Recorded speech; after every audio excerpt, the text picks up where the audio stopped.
Bonjour, bonjour chers frères et sœurs. Nous reprenons ici la manifestation du Seigneur pour vous montrer comment la lumière est maintenant sur la chair écuménique et apostolique et le Seigneur lui-même est placé au-dessus de la Sainte Face. La lumière nous le montre très bien.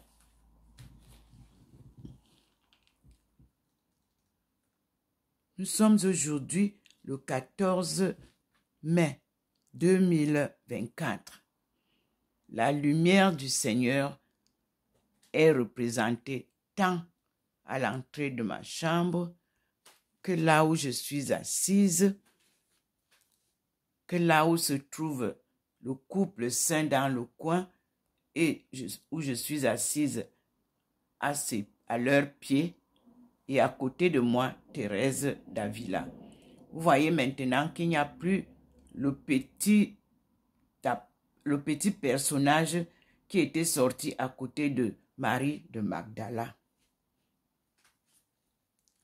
Là, vous avez le Seigneur qui est bien posé au-dessus de sa sainte face.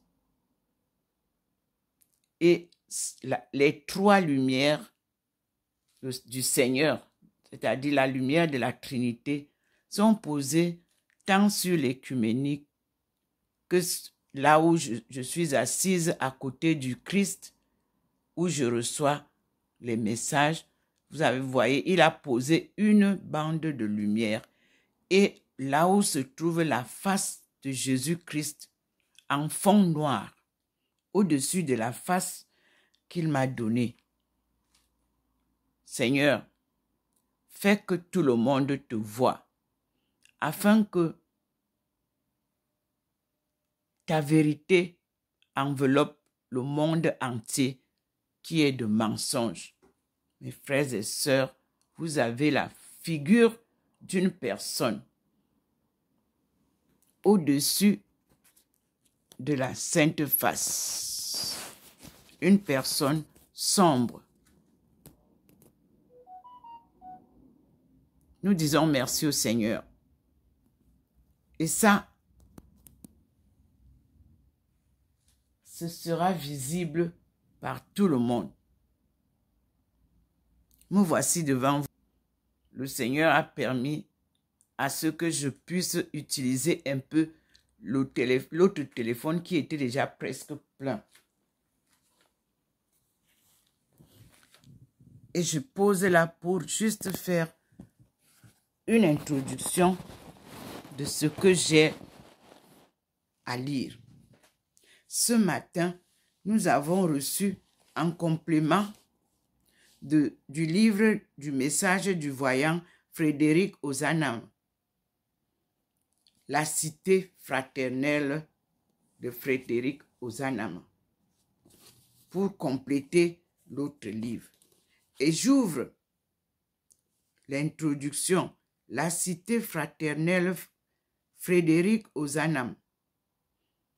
Il a dit que je dédie cet ouvrage à la Société de Saint-Vincent de Paul et à son président général qui continue avec la modestie des grands bienfaiteurs l'œuvre admirable de Frédéric Ozanam. Ça, c'est une information, bonne nouvelle. Et c'est section MAME, M-A-M-E, numéro 34. C'est l'introduction. Donc, cela a été publié en 1961 par la maison MAME.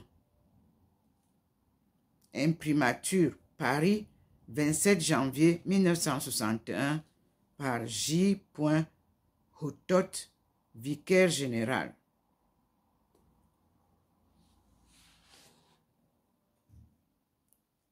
Et là, nous avons l'introduction. J'introduis pour que nous commencions. À Milan, histoire de la famille. C'est là, je voulais commencer la page, non, il m'envoie directement à la page 7. Et je vous lis. Prologue. À Milan, histoire de la famille, projet autour d'un berceau. Ce 23 jours de mai 1813, les toits et les terrasses de Milan ruisselaient de lumière. Cependant, le soleil ne pénétrait guère dans la vaste chambre que des meubles bien cirés encombraient et l'ensemble eût été triste si le berceau d'un enfant ne l'eût éclairé.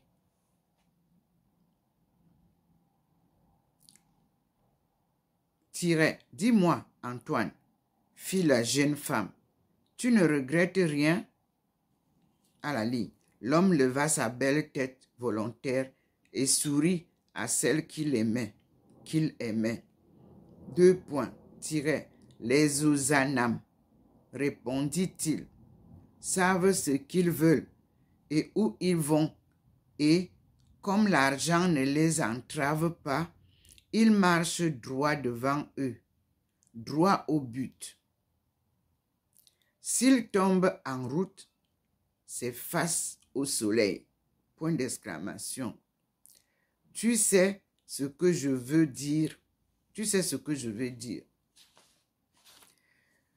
Il y a un signe qui s'est produit là sur le prologue, sur la page, comme le signe que nous avons vu à côté de la cuisine, la lumière. J'espère, je ne sais pas si vous allez voir ça. Voyez, au niveau de la page, il y a la lumière qui illumine là, la page. Je devais commencer la lecture par cette page. Non, il m'a conduite ici. Et à cette page, vous pouvez observer qu'il y a la lumière qui traverse les Écritures. Et le Seigneur clignote pour confirmer. Et je continue la lecture du prologue. Marie Nantas buvait ces paroles. Ce rappel de la tragique destinée de l'ancêtre Jacques, le génial mathématicien que Leibniz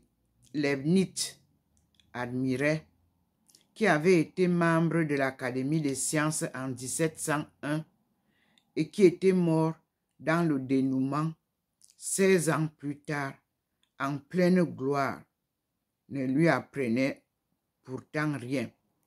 C'était une des histoires de famille qu'on se répète à chaque occasion au cours d'une génération.